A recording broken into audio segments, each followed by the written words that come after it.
Bonjour à toutes et à tous, bienvenue, c'est Smart Impact, l'émission de la transformation environnementale et sociétale de notre économie.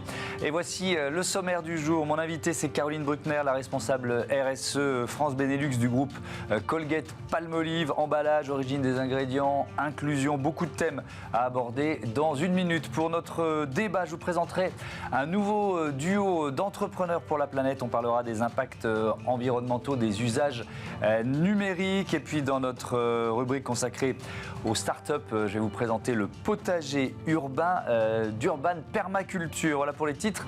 On a 30 minutes pour les développer. C'est parti, c'est Smart Impact.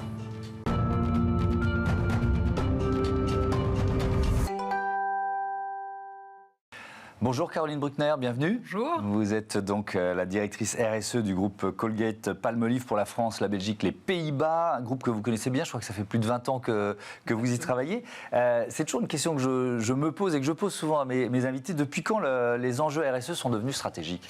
Ça fait plus de 20 ans que le groupe s'attache à avoir des engagements environnementaux et sociétaux. Et la feuille de route a été redéfinie en 2020 pour des objectifs à 2025, 2030 et 2040. Et la mission même de l'entreprise, je vais vous la donner puisque ça fait partie de ces engagements. Nous sommes une entreprise innovante, en croissance, qui imagine un avenir plus sain pour les individus et pour la planète. Ouais. Cette mission, elle a été définie récemment ?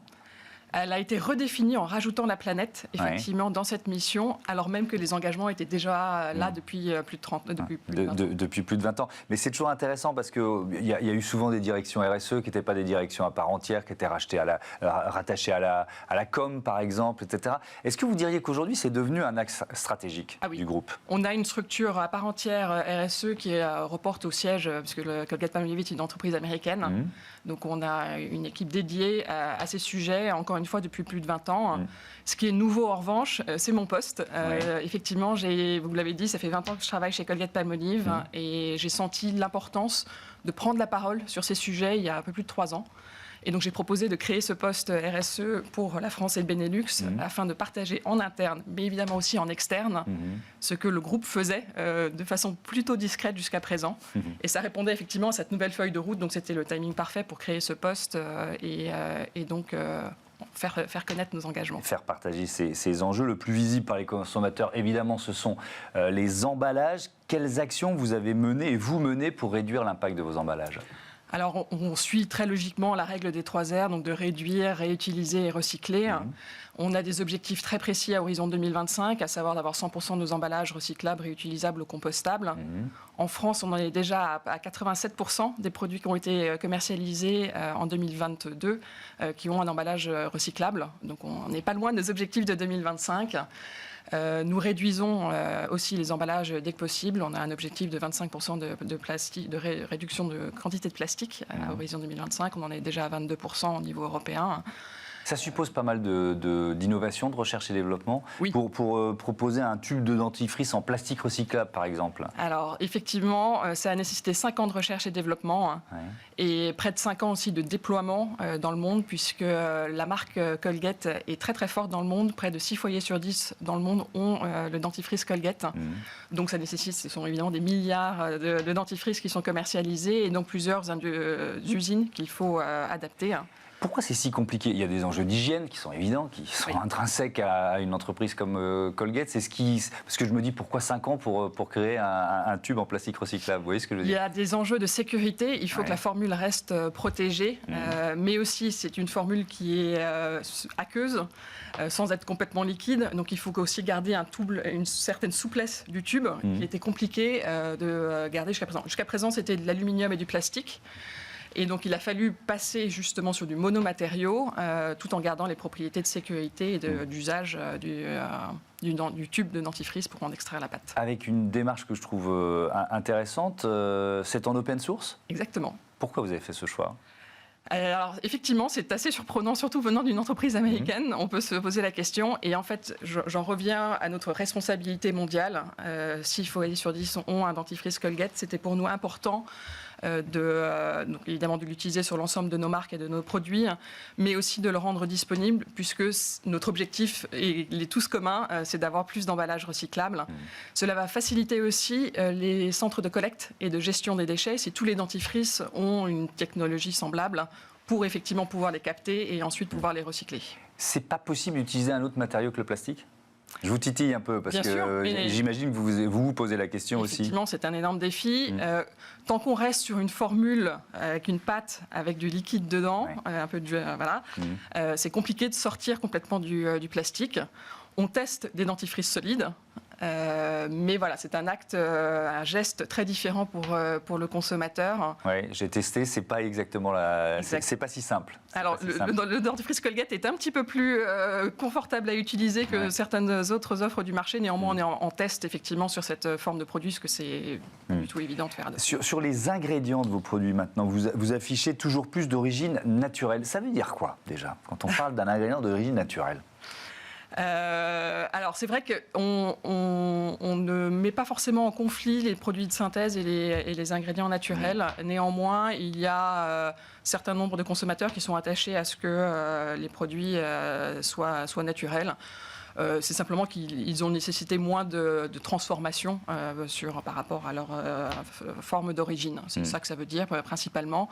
Nous, notre priorité malgré tout, c'est d'avoir des formules sûres, efficaces, et agréable à utiliser.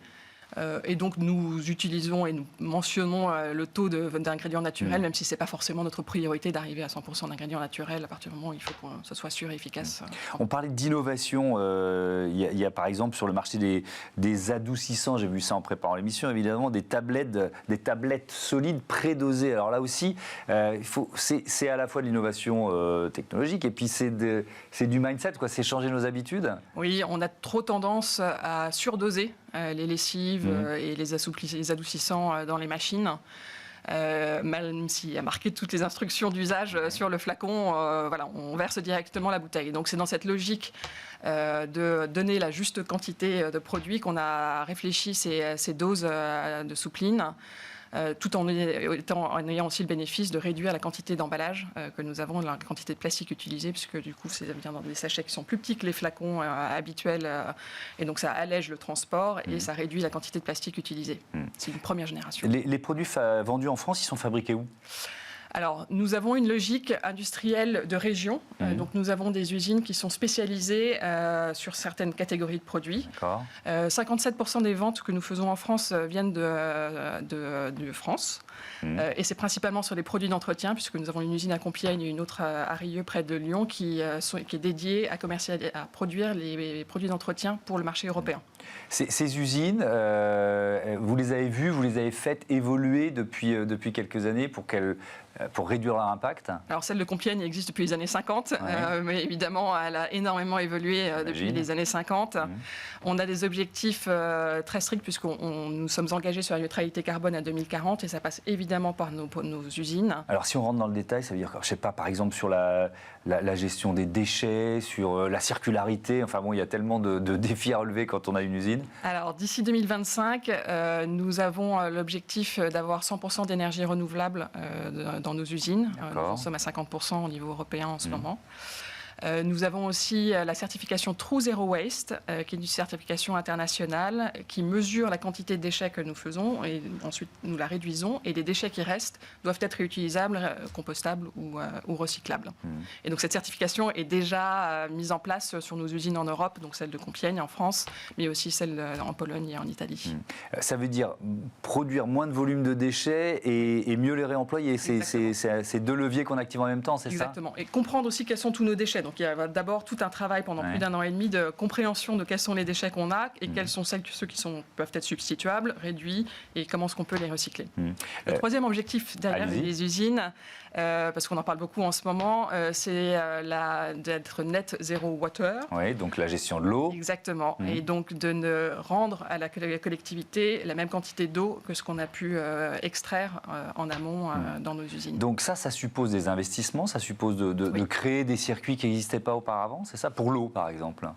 Oui, c'est réfléchir effectivement la façon dont on utilise l'eau. Alors on pourrait penser que c'est beaucoup dans les produits, puisque nous avons beaucoup de produits liquides, les Ajax Cleaners par exemple, mais c'est en fait l'eau est principalement utilisée pour refroidir les circuits, pour nettoyer les cuves, etc. Donc voilà, c'est réfléchir à notre façon d'utiliser l'eau et comment est-ce qu'on peut réduire cette quantité. Je voudrais qu'on termine en parlant du rôle, peut-être on va dire rôle social de l'entreprise, avec notamment ce que vous appelez la mission handicap. C'est quoi la mission handicap ? Alors, on a créé la mission handicap il y a un peu plus de 2 ans, en partant du constat qu'on était très en retard sur l'employabilité des personnes en situation de handicap chez Colgate, et donc par rapport à la loi française qui impose depuis les années 90 6% de la masse salariale qui doit avoir le statut RQTH, reconnaissance des qualités de travailleurs handicapés. Et donc, on a fait appel à des volontaires dans l'entreprise, donc 6 collaborateurs, dont j'en fais partie. Ça, c'était plus à titre personnel que je souhaitais faire partie de la mission handicap. Et notre mission, c'est principalement de casser tous les biais qu'on peut avoir sur le handicap. Encourager les collaborateurs qui sont en droit d'avoir ce statut et qui ne le savent pas forcément, qui peuvent l'obtenir et que ça n'aura aucun impact négatif sur leur carrière.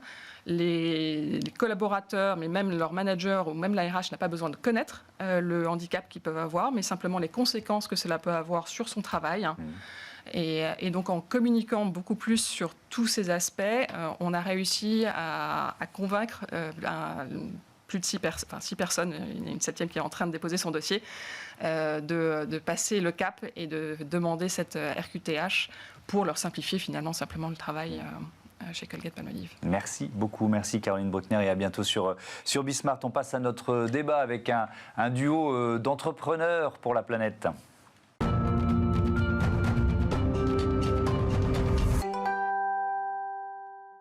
Smart Impact, partenaire de l'association Entrepreneurs pour la planète, des femmes, des hommes, dirigeants expérimentés qui accompagnent des porteurs de projets à impact. On est dans une logique de mentorat pour augmenter les chances de succès. Et le binôme du jour, je vous le présente, Eva Morel, bonjour. Bonjour. Bienvenue, vous êtes la fondatrice de Green Cookie. Karine Veil, bonjour. Bonjour. La directrice marketing de Kereis. Alors, il y a déjà une première info étonnante, c'est que le binôme, le duo, il a été créé en août 2022, il y a 7 mois. Et c'est la première fois que vous rencontrez pour de bon, c'est ça ? Et oui, la magie du digital. Effectivement, on se rencontre en général en visio. Ouais. Vous en profitez pour faire une petite séance de travail aujourd'hui, après l'enregistrement ? C'est pas prévu, mais on pourrait, oui. Vous pourriez. Comment on va évidemment expliquer comment fonctionne votre binôme, l'intérêt du mentorat, etc. Mais je voudrais d'abord que vous nous présentiez, Eva Morel, Green Cookie. Vous l'avez créé quand ? Vous l'avez créé pourquoi ?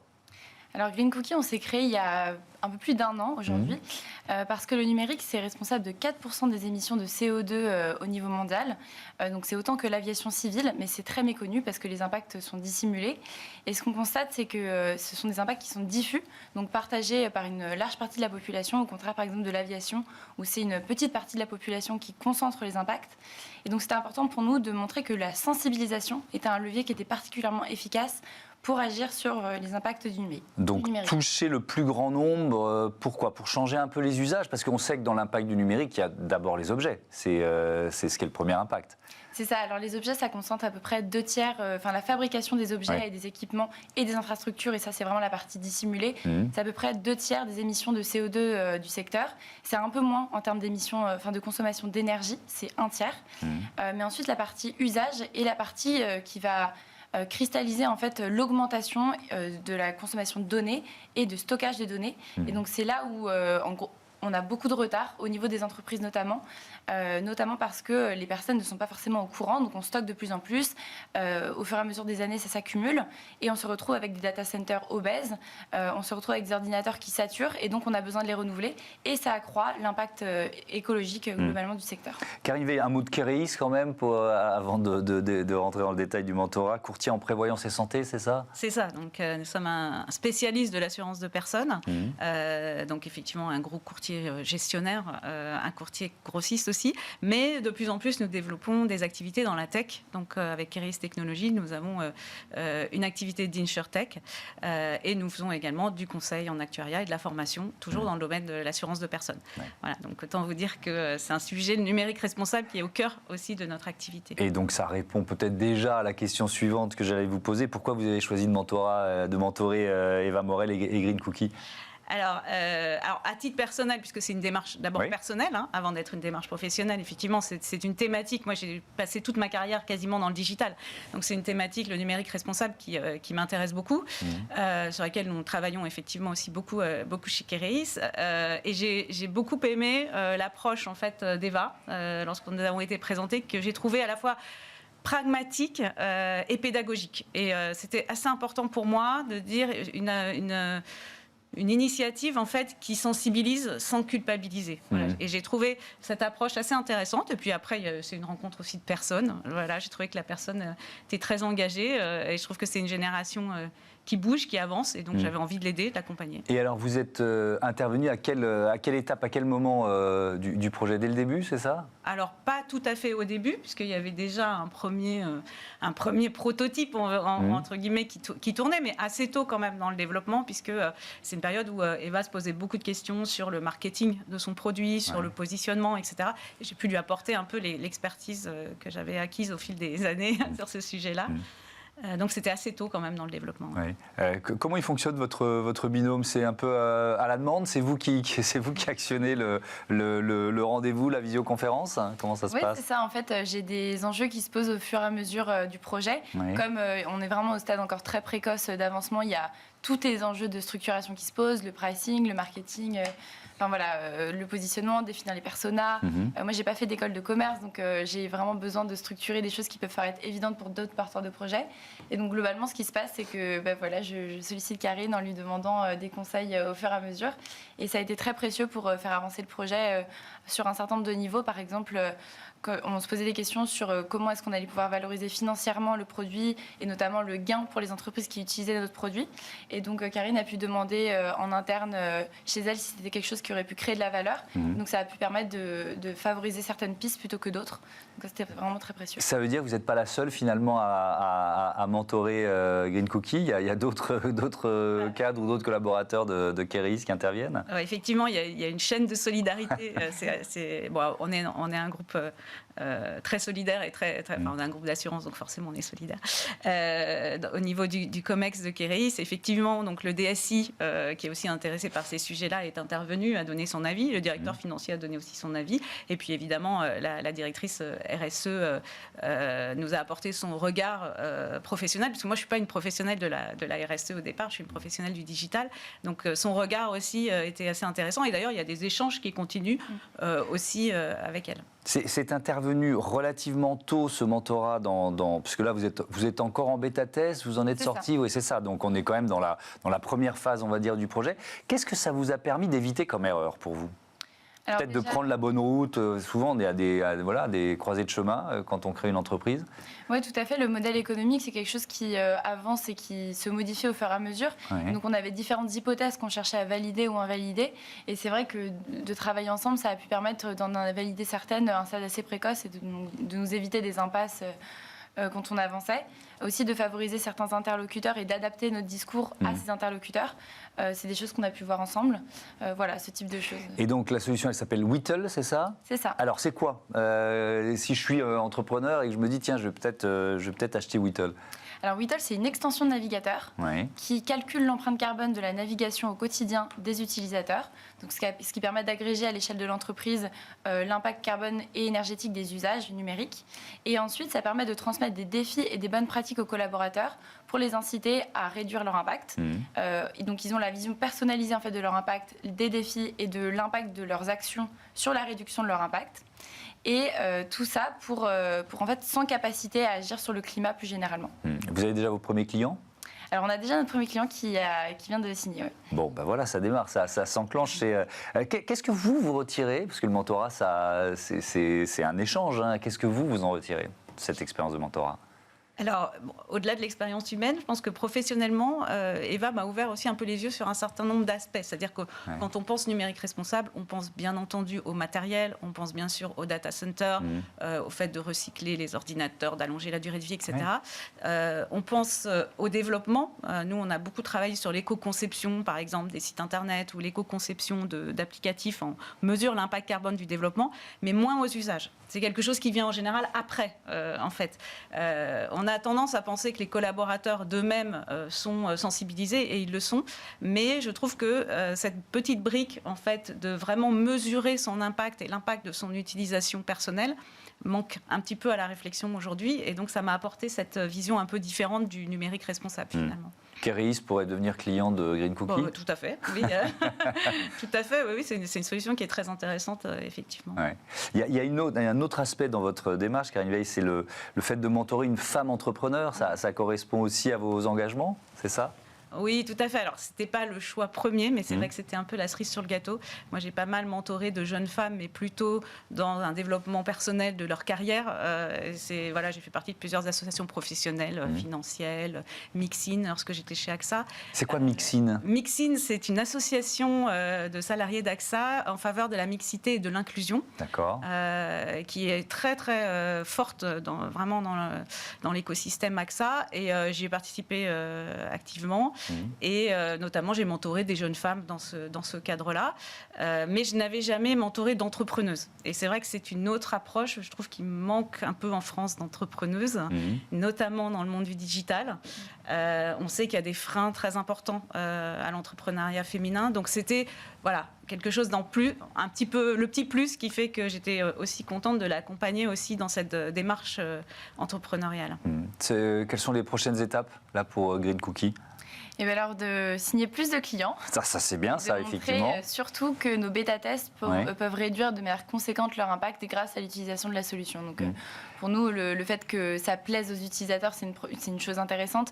Mais il faut surtout montrer que derrière, les impacts du numérique peuvent décroître grâce à ça. Ouais. Est-ce qu'il y a un côté un peu ludique ? Parce que ça peut presque être un challenge au sein de l'entreprise, quoi, pour vraiment apprendre le numérique responsable et puis presque être celui qui va le mieux le mettre en valeur, quoi, d'une certaine façon. Oui, tout à fait. L'aspect vraiment ludique, justement, l'aspect gamification, on l'a introduit dans l'outil parce que pour nous, c'était un des leviers de l'accompagnement au changement de comportement qui est fréquemment utilisé dans le milieu de la RSE et de plus en plus. Et donc, en fait, l'idée, c'est qu'on puisse permettre aux collaborateurs de construire des équipes et de réduire ensemble, en équipe, cette empreinte carbone numérique.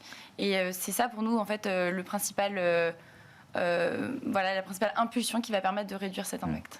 Vous diriez, alors de l'intérieur peut-être chez Keris, l'état de prise de conscience sur l'impact du numérique, on en est où ? C'est-à-dire qu'il y a encore une large partie des collaborateurs qui s'en rendent pas compte, ça fait partie des enjeux. Vous avez fait de la pédagogie, comment l'adresser ça ? Dans le service, puisque nous on est une boîte de service et une boîte de tech, on parlait de 4% des émissions. Chez Keris, c'est 40% le numérique. Donc autant vous dire que oui, la prise de conscience, elle est forte, elle est là. On a aussi des collaborateurs jeunes, on a des gens qui sont déjà dans cette génération déjà très conscients des choses. Donc on n'a pas forcément besoin de sensibiliser. En revanche, on a besoin de donner des outils et d'aider le collaborateur qui peut parfois se sentir démuni parce que c'est pas lui qui choisit son matériel, c'est pas lui qui choisit les logiciels sur lesquels il travaille, etc. Donc il faut lui redonner un petit peu le pouvoir aussi. Donc il y a des choses, il y a des initiatives comme les Clean Up Days, il y a des choses pour animer en fait. Mais la prise de conscience, je pense qu'elle est déjà là. Merci beaucoup, merci à toutes les deux. Bon vent à Green Cookie et à bientôt sur Bismart. Merci. C'est l'heure de Smart Ideas, un potager en ville, ça vous dit ?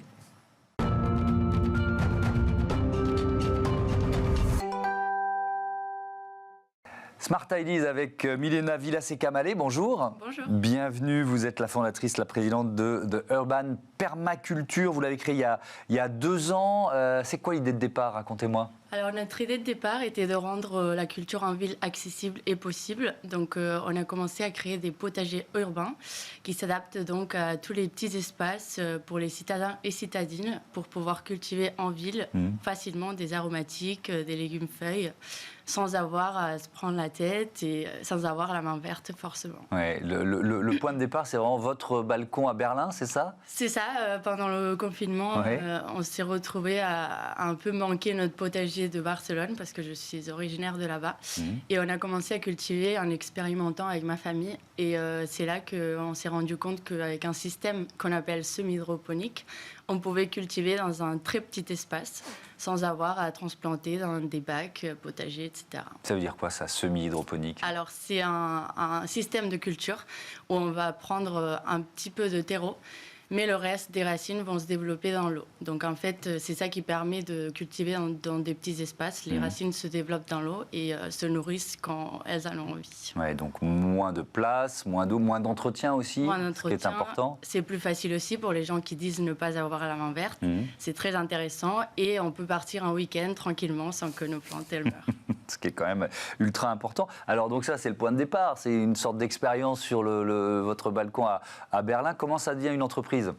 Alors, de là, j'ai fait une école de commerce et j'ai vu l'idée parce qu'on a commencé à partager cette idée avec nos amis, notre famille, qui ont commencé à faire pareil. Et après, on a ouvert un compte Instagram et on a donc commencé à créer une communauté de gens intéressés. Et donc, j'ai vu le potentiel et j'ai eu envie d'offrir cette chance d'avoir leurs propres légumes frais et délicieux à la maison au plus possible de gens. Ouais. Vous venez de lancer vos kits de jardinage, c'est ça en quelque sorte? Ça. On y trouve quoi alors? Alors, dans ce kit, vous y trouvez tout ce qu'on a besoin pour planter. Donc, les semences, tout est bio et européen. Les semences, le substrat, les instructions, bien sûr, aussi des recettes parce qu'on aime beaucoup cuisiner avec nos récoltes. Et tout ce qu'il faut pour cultiver en ville très facilement. Et alors, vous l'avez dit un peu, mais faites-nous un peu la liste. On peut cultiver quoi Parce qu'on se dit, j'ai juste un petit balcon, qu'est-ce que je vais pouvoir cultiver?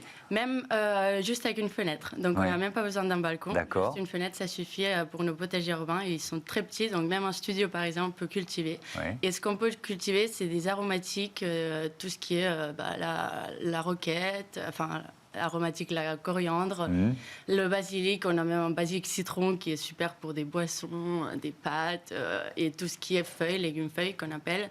Ça, c'est la roquette, les blettes, les laitues, etc. Oui, donc c'est quand même, ça commence déjà à être assez varié. Ce kit de jardinage, quand on se lance dans une entreprise comme celle-là, on veut cocher un certain nombre de cases en matière d'impact. Quel choix vous avez fait de matériaux Oui, alors pour moi, il est important que nos villes deviennent plus vertes, mais d'une façon éco-responsable. Donc c'est ça notre engagement. On a commencé à chercher les matériaux les plus adéquats pour développer ces potagers. On a commencé avec du plastique qu'on a recyclé. Donc on a upcyclé le plastique qui existe déjà sur Terre parce qu'il faut bien faire quelque chose. Ouais. Mais on voulait aller plus loin et on a donc développé pendant 2 ans un matériau en liège. Donc, c'est un matériau qui va être biodégradable, mais aussi imperméable. Parce que pour nous, notre système semi-hydroponique, il était essentiel qu'il soit imperméable. Donc, ça a pris 2 ans, mais on l'a lancé là, il y a quelques mois. Et c'est un matériau innovant qui n'existe pas et qui fait ce potager urbain en 3 parties. Donc, voilà. Donc, ça veut dire qu'il n'y a plus de plastique? Ça, c'était la première phase, on va dire. Et là, maintenant, ce sont des kits en liège. Vous parliez de provenance européenne. Ça aussi, c'était un choix important? Pour moi, il était essentiel de ne pas exporter de Chine, de l'autre bout de la Terre, nos produits. Mais quand il y a la volonté, il y a la réalisation, ça a été compliqué? C'est vrai que ça n'a pas été facile. Donc, ça a pris 1 an pour commencer à commercialiser nos premiers produits. Et comme dit, ce nouveau matériau en liège, ça a pris 2 ans. Donc, c'est des choses qui prennent du temps, mais ça vaut le coup de le développer parce que pour notre avenir, c'est essentiel. Rapidement, on les trouve où, le réseau de distribution Alors, on a plusieurs points de vente physiques aussi parce que c'est important que les gens puissent aller et pour aussi restreindre notre empreinte carbone parce qu'en voyez, il ne faut pas oublier que ça pollue. On a des points de vente à Paris, en Allemagne, en France, en Espagne et on envoie dans toute l'Europe en ligne. Merci. Sur notre site. Beaucoup. Bon vent à The Urban Permaculture. Voilà, je voudrais remercier Louise Perrin à la production, programmation assistée de Marie Billat, Héloïse Merlin au son et Ulysse Touré à la réalisation. Salut à toutes et à tous.